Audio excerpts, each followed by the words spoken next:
السلام عليكم ورحمة الله وبركاته. الحمد لله والصلاة والسلام على رسول الله وعلى آله وأصحابه ومن والاه. প্রিয় দর্শক, এই মুহূর্তে যে যেখানে বসে অনুষ্ঠান দেখছেন সকলকে আন্তরিক প্রীতি, শুভেচ্ছা এবং অভিনন্দন জানিয়ে শুরু করছি আমাদের প্রতিদিনের আয়োজন শব্দার্থ আল কোরআন। আর দর্শক, নিশ্চয়ই আপনারা এই অনুষ্ঠান দেখার জন্য প্রয়োজনীয় প্রস্তুতি নিয়ে বসে আছেন। আমরা যে অনুষ্ঠানের গত পর্ব দুটো ধরে আলোচনা করছিলাম সূরা আল হিজরের, আমরা আজকের এই পর্বে এই সূরা আল হিজরের 4টি আয়াতের শাব্দিক বিশ্লেষণ দেখব, 9 থেকে 12তম। গত পর্বে যে আয়াতগুলো দেখেছিলাম সেখানে যে আলোচ্য বিষয় ছিল আবারও আপনাদেরকে স্মরণ করিয়ে দিচ্ছি। প্রথমত ছিল মহান আল্লাহ সুবহানাহু ওয়া তাআলা আমাদেরকে জানিয়ে দিয়েছিলেন যে প্রত্যেক ব্যক্তির জন্য একটি নির্ধারিত মেয়াদকাল রয়েছে, যতদিন সে পৃথিবীতে বেঁচে থাকবে সেই মেয়াদকালের বাহিরে এক মুহূর্ত কম অথবা বেশি তার থাকার উপায় নেই। 2 নম্বর হচ্ছে মহানবী সাল্লাল্লাহু আলাইহি ওয়াসাল্লামের উপর কোরআন নাযিলের পর তার সমসাময়িক যে সকল কাফের মুশরিকরা ছিল এবং আধুনিক যুগেও সেই ব্যক্তি যুগে গত 1500 বছর পর্যন্ত এই জাতীয় ব্যক্তিদের অস্তিত্ব ছিলই। তো তারা গিয়ে বলল যে মুহাম্মদ, তুমি যদি দাবি করে থাকো তোমার উপর কোরআন নাযিল হয়েছে, তাহলে তুমি ফেরেশতা নাযিল করে নিয়ে আসো এবং ফেরেশতারা সাক্ষী দেখ যে তোমার উপর সত্যি কোরআন নাযিল হয়েছে, আর অন্যথায় তুমি পাগল বা উম্মাদ হিসেবে আমরা তোমাকে আখ্যায়িত করব। আল্লাহ সুবহানাহু ওয়া তাআলা তখন এই থ্রেট এর মুখে জানিয়ে দিলেন, এই থ্রেটেনিং মুডে জানিয়ে দিলেন যে তোমরা যে ফেরেশতা নাযিলের কামনা করছো, ফেরেশতারা তো শাস্তি ছাড়া তা নাযিল হয় না, অতএব তারা শাস্তি নিয়ে নাযিল হবে। Because of your disobedience, your obstinance and your active opposition to the Prophet Muhammad sallallahu alaihi wasallam. তো আমরা সেই কথাগুলো দেখেছি গত পর্বের আয়াতে। আজকের পর্বের আয়াতগুলোতে আমরা দেখে নেব এখানে কি বক্তব্য এসেছে আর কি শব্দ মহান আল্লাহ সুবহানাহু ওয়া তাআলার ব্যবহারে আমরা এখানে নতুন কি তথ্য খুঁজে পাই। তো দর্শক, সবকিছুর পূর্বে আজকের এই পর্বের জন্য নির্ধারিত আয়াতগুলোর তেলাওয়াত এবং তর্জমা জেনে নিচ্ছি। أعوذ بالله من الشيطان الرجيم. بسم الله الرحمن الرحيم. إنا نحن نزلنا الذكر وإنا له لحافظون ولقد أرسلنا من قبلك في شيع الأولين وما يأتيهم من آية إلا كانوا به يستهزئون كذلك نسلكه في قلوب المجرمين صدق الله العظيم. নিশ্চয়ই আমরা নাজিল করেছি জিকির উপদেশ মেনে কোরআন, এবং নিশ্চয়ই আমরা তার জন্য হব অবশ্যই হেফাজতকারী। আর অবশ্যই অবশ্যই আমরা পাঠিয়েছি আপনার পূর্বে অনেক নবী রাসূল পূর্ববর্তী জাতিপুঞ্জের মধ্যে, এবং না এসেছিল তাদের কাছে কোন রাসূল, অথচ তারা ছিল তার প্রতি বিভিন্ন ধরনের এই ইস্তেহজা অর্থাৎ উপহাস, হাসি ঠাট্টায়, বিদ্রূপ, বিরোধিতায় লিপ্ত। অনুরূপ ভাবে আমরা প্রবিষ্ট করিয়ে দেই অপরাধীদের অন্তরে, অর্থাৎ কুফরি, ডিসবিলিফ এবং নবী রাসূলদের প্রতি উপহাস, ঠাট্টা, বিদ্রূপ করার মানসিকতা আমরা প্রবেশ করিয়ে দেই এই জাতীয় অপরাধ প্রবণ মানুষদের অন্তঃকরণে, তাদের অন্তর সমূহে। তো দর্শক, আমরা এই যে 4টি আয়াত দেখলাম, 4টি আয়াতের প্রথম দুটো আয়াতের বক্তব্য হচ্ছে, প্রথম আয়াতের বক্তব্য হচ্ছে যে কোরআন নাযিল করেছেন মহান আল্লাহ সুবহানাহু ওয়া তাআলা এবং কোরআন সংরক্ষণের দায়িত্ব তারই, তিনি সংরক্ষণ করবেন। দ্বিতীয় থেকে একেবারে সর্বশেষ আয়াতে বলা হয়েছে যে মহান আল্লাহ সুবহানাহু ওয়া তাআলা যুগে যুগে অনেক নবী রাসূল পাঠিয়েছেন, আর এই সকল নবী রাসূলরা যখনই এসেছে তখনই সেই জাতির ব্যক্তিরা এই নবী রাসূলদের বিরোধিতা করেছে এবং তাদের উপহাস করেছে। আর এই যে বিরোধিতা, নবী রাসূলদের বিরোধিতা, তাদেরকে নিয়ে উপহাস করা, হাসি ঠাট্টা করা, বিদ্রূপ করা, এটি কুফরের নামান্তর, এটি শিরকের, এটি অপরাধের নামান্তর, ভয়ঙ্কর অপরাধের নামান্তর। এই কুফরি মহান আল্লাহ সুবহানাহু ওয়া তাআলা এই অপরাধ প্রবণ অন্তরগুলোতে পতিত করে দিয়েছেন। ফলে তারা এই কুফরি থেকে বের হতে পারে না, কুফরির আবর্ত থেকে, এই সার্কেল থেকে, সাইকেল থেকে তারা বের হতে পারে না। সেই ঘটনা আমরা এখানে জেনেছি। আর obviously আমরা এটাই দেখি, the scenario which is prevailing around us, this is the same story mentioned in the Holy Quran. তো দর্শক, আমরা এই কথা জানলাম। এবার ইনশাআল্লাহ আমরা আয়াত 4 শাব্দিক বিশ্লেষণ দেখে নেব ইনশাআল্লাহ। ইন্না নাহনু নাযালনা যিকর, ইন্না নিশ্চয়ই আমরা, ইন্না এবং নুন আলিফ জবর না, ইন্না মানে তো নিশ্চয়ই, আর নুন আলিফ জবর না মানে হচ্ছে আমরা, নিশ্চয়ই আমরা, নাহনু আমরা, নাযালনা আমরা নাজিল করি, নাযালা থেকে নাযালনা, নাযালা মানে হচ্ছে নাজিল করা, আর নাযালনা আমরা, যেহেতু নুন আলিফ জবর না আছে, পাস্ট টেন্সের ভার্ব, আমরা নাজিল করেছি, নিশ্চয়ই আমরা নাজিল করেছি। আর যিকরা, যিকির বা উপদেশ, আর উপদেশ বা যিকির বলতে obviously it refers to the Holy Quran। আমরা আগেও বলেছি, গত পর্বে বলেছি, যিকির বলতে কোরআনকে বোঝানো হয়েছে। মানে আয়াতাংশের অর্থ হলো যে নিশ্চয়ই আমরা নাজিল করেছি আমরা যিকিরকে, উপদেশকে, অর্থাৎ কোরআনকে। ওয়া ইন্না লাহু লাহাফিজুন, ওয়া এবং ইন্না একই, আমরা ওইখানে যে ইন্না দেখেছি ঠিক একই ভাবে ইন্না, আবার কোরআনে সূরা কাউসারেও ইন্না আ'তাইনা, ইন্না এগুলো একই অর্থ বোধক। ইন্না মানে নিশ্চয়, না মানে আমরা, নিশ্চয়ই আমরা, লাহু লা মানে জন্যে, আর হু মানে তার, তার মানে হচ্ছে কি কোরআনের, কোরআনের জন্য, নিশ্চয়ই আমরা কোরআনের জন্য। এখানে কোরআন বলতে যে যিকির শব্দটি আয়াতের প্রথম অংশে উল্লেখ করা হচ্ছে, সেই যিকির শব্দের প্রতি রেফার করছে এই ইন্ডিকেটিভ প্রোনাউনটি, হুটি। এটা একটা pronoun, but it indicates to the previous occurrence of a particular event, a particular word, or particular person. তা তো হু মানে হচ্ছে তা, মানে তার জন্যে, লাহাফিজুন, লা মানে অবশ্যই, হাফিজুন শব্দটি হাফেজ এর বহুবচন। আমরা বলি কোরআনের হাফেজ, হাফেজ মানে কোরআন যিনি সংরক্ষণ করেছেন।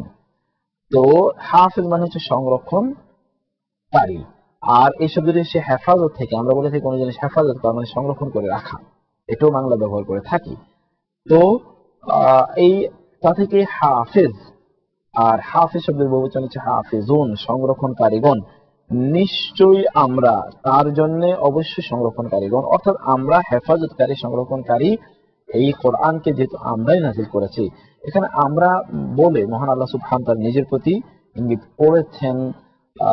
যদিও the management of Allah is very much singular in nature, কিন্তু এটার ব্রড স্পেকট্রাম এবং আমাদের পার্টিকুলারলি মানুষদেরকে শিক্ষা দেওয়ার ক্ষেত্রে শিক্ষার একটি উপকরণ হিসেবে ব্যবহার করা হচ্ছে। ও ইন্না মানে বহুবচন, প্লুরাল ম্যানেজমেন্ট এখানে ব্যবহার করা হচ্ছে, বা প্লুরালিটি এখানে এসেছে। তো দর্শক, আমরা নবম আয়াতটির শাব্দিক বিশ্লেষণ দেখে নিলাম। এবার পরবর্তী আয়াতগুলোর শাব্দিক বিশ্লেষণ দেখব। তবে তার আগে যাচ্ছে ছোট্ট একটি বিরতিতে। বিরতি থেকে ফিরে এসে ইনশাআল্লাহ এই আয়াতগুলোর বিশ্লেষণ করবো এবং আপনাদেরকে সাথে পাবো সে প্রত্যাশা করছি। দর্শক, বিরতির পর সকলকে আরেকবার স্বাগত জানাচ্ছি অনুষ্ঠানে। আপনাদেরকে কৃতজ্ঞতা জানাচ্ছি আমাদের সাথে অনুষ্ঠানে জয়েন করার জন্য। আর যারা এই মাত্র জয়েন করলেন তাদেরকে জানাচ্ছি আন্তরিক অভিনন্দন। নিশ্চয়ই আপনারা এই অনুষ্ঠান দেখার জন্য প্রয়োজনীয় কাগজপত্র, নোট অথবা ডায়েরি মেনটেন করছেন। আর কোরআন বোঝার জন্য আল্লাহ সুবহানাহু ওয়া তাআলা আমাদের প্রত্যেককে তৌফিক দান করুন, আমিন। আমরা দর্শক আজকের এই পর্বের জন্য নির্ধারিত 4টি আয়াতের প্রথম আয়াতের শাব্দিক বিশ্লেষণ ইতিমধ্যে দেখেছি। এবার পরবর্তী আয়াতগুলোর শাব্দিক বিশ্লেষণ জেনে নেব।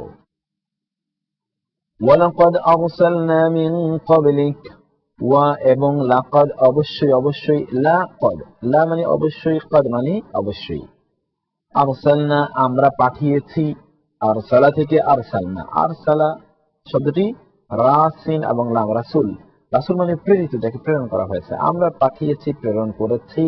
মিন ক্বাবলিকা, মিন ক্বাবল মানে পূর্বে, তা মানে আপনার, আপনার পূর্বে আমরা পাঠিয়েছি। এখানে আরসালনা মানে কি পাঠিয়েছি? আমরা রাসূল পাঠিয়েছি, কারণ শব্দটির মধ্যে রাসিন এবং লাম, রাসূল তা থেকে রিসালাত, অর্থাৎ রিসালাত নিয়ে আপনার পূর্বে অনেককে আমরা পূর্বে পাঠিয়েছি। ফি শিয়াইল আউয়ালিন, তাদেরকে কোথায় পাঠানো হয়েছে? ফি মানে মধ্যে, শিয়া শব্দটি শিয়া শব্দের বহুবচন। দর্শক, আমরা বলে থাকি পপুলারলি শিয়া সুন্নি, শিয়া সুন্নি, তাই না? এরকম একটা পার্টিকুলার পলিটিক্যাল ডিভাইড নিয়ে আমাদের আলোচনা হয়। তো সেখানে শিয়া বলতে এই যে শিয়া যে শব্দটি আমরা ব্যবহার করি, সেই শব্দটি মূলত এটি। সেই শব্দটির বহুবচন হচ্ছে শিয়া, এক বচনে শিয়া, শিন ইয়া আইন তা, আর বহুবচন হচ্ছে শিন ইয়া আইন, ওই শেষের তাটি পড়ে যায়, এটা হচ্ছে বহুবচন। শিয়াউন মানে হচ্ছে দল, অতএব শিয়া শব্দের মানে হচ্ছে দল বা উপদল। শিয়াউন মানে দল সমূহের মধ্যে, জাতি সমূহের মধ্যে। কোন জাতি? আল আউয়ালিন মানে পূর্ববর্তী, আউয়াল মানে হচ্ছে প্রথম, আউয়ালিন মানে হচ্ছে প্রথমগণ, মানে the past or the first communities। আমরা তো we are not the first community because many communities preceded us। আমাদের পূর্বে অনেক কমিউনিটি চলে গেছে, অতএব আমরাই ফার্স্ট কমিউনিটি নয়। এই জন্য আগের কমিউনিটি গুলোকে ফার্স্ট কমিউনিটিস, আউয়ালিন হিসাবে the word first has been used, এই ফার্স্ট শব্দটি ব্যবহার করা হয়েছে।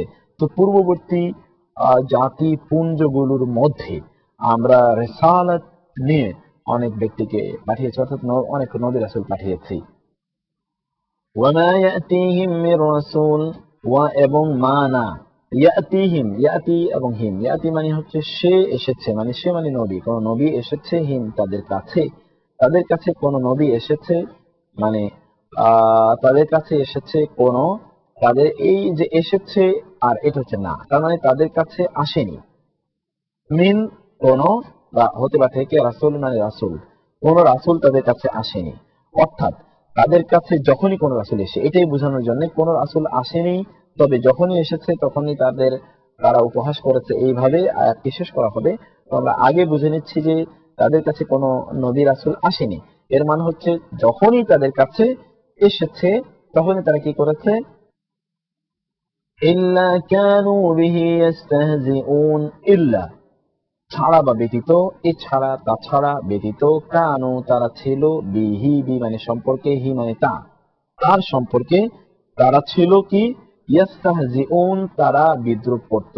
শুধু দেখুন হাজাল, হাজা এবং হামজা হিজউন, এর মানে হচ্ছে বিদ্রুপ করা, তা থেকে ইস্তেহজা হাসি ঠাট্টা বিদ্রুপ করা, তা থেকে ইস্তাহজিউন ইয়া দিয়ে এটিকে প্রেজেন্ট টেন্সের ভার্বে রূপান্তরিত করা হয়েছে, ওয়ানুন দিয়ে বহুবচন করা হয়েছে।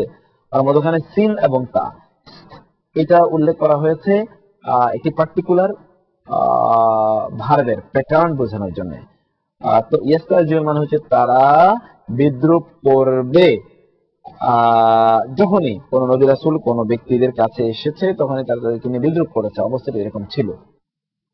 কাযালিকা নাসলুকুহু ফি কুলুবিল মুজরিমিন, কাযালিকা এভাবে, এভাবে কাযালিকা নাসলুকুহু, নাসলুকু এবং হু দুটি শব্দ, সিন লাম এবং কাফ, সালাকাতা থেকে সুলুক মানে হচ্ছে চরিত্র বা আচরণ।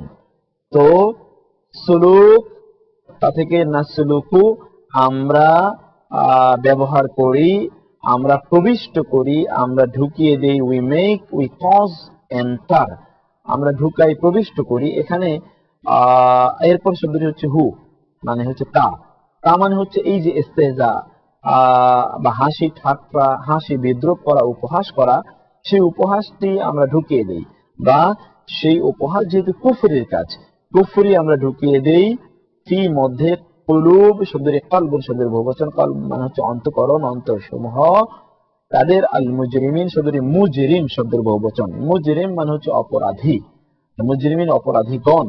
মুজরিমিন শব্দের জিম র এবং মিম জারাম থেকে এসে, জারাম মানে হচ্ছে অপরাধ, জারাম মানে হচ্ছে অপরাধ, অপরাধীদের অন্তরসমূহে এভাবেই আমরা কুফরিকে ঢেলে দেই, কুফরিকে প্রবিষ্ট করিয়ে দেই।